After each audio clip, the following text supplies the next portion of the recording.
They don't understand my mission for my city, I'ma get it. If it's broken, I'ma fix it. If you helping, I'ma listen. If you not, then you... Physical copies and online? They're all physical. 230 all physical. That's cool. So you're not counting, because you bought yours online, right? Well, I count that as physical too, because I send them out. Oh, I see, because you send them out personally. Very cool. All right, cool.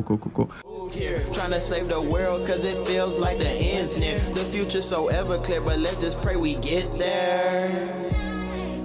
I vow to be uplifting with this music that I'm giving. They don't understand that I'm on a mission. So yeah, my name is Mr. Composition. Kevin Prince is my real name. I am an MC and an author. I have my first self-published work of fiction, Ideas of Illusion. A little bit of synopsis before I read a few pages. Basically, it takes place in the year 2025 in San Antonio.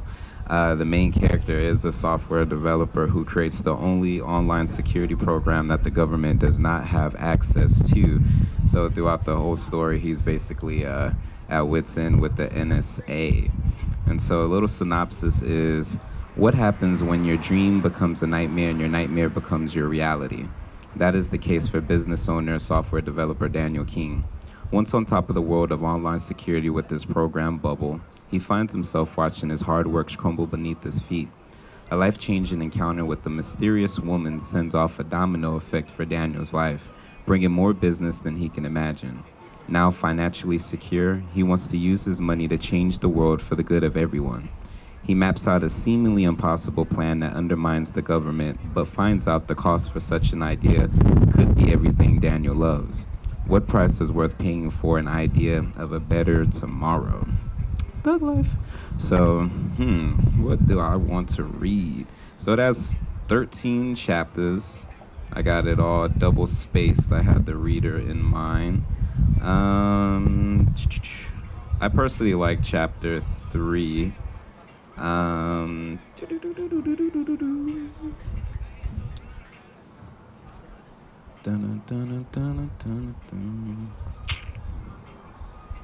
right, so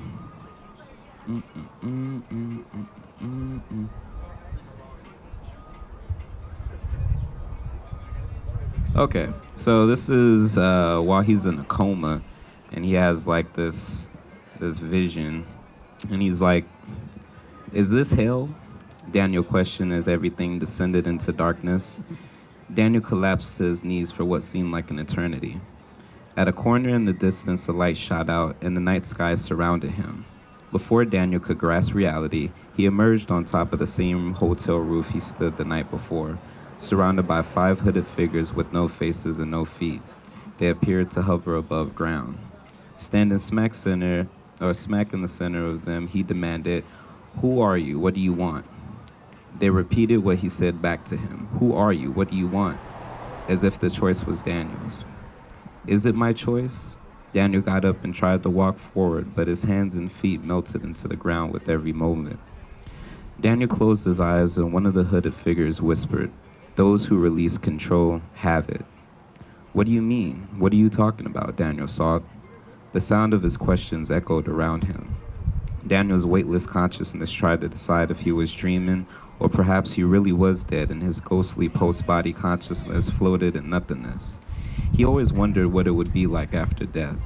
Daniel wasn't convinced people ceased to exist or have thoughts. He didn't distinguish if his consciousness remained the same minus a physical body. Are we different versions of the same being? What if we're all an idea? Daniel wondered. What now? An echo of himself danced around his ears. Who were those hooded people? Repeated in his head. So yeah, thug life.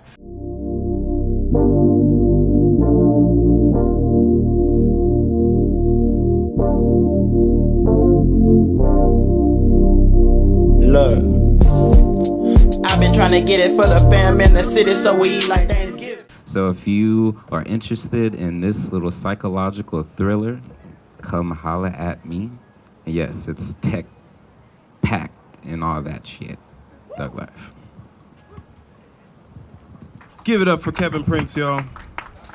I implore you to at least go scan his book, read a couple pages. We could all be a little smarter. I know I stopped actively reading like 3 years ago. Yeah. They don't understand my mission for my city, I'ma get it. If it's broken, I'ma fix it. If you helping, I'ma listen. If you not, then you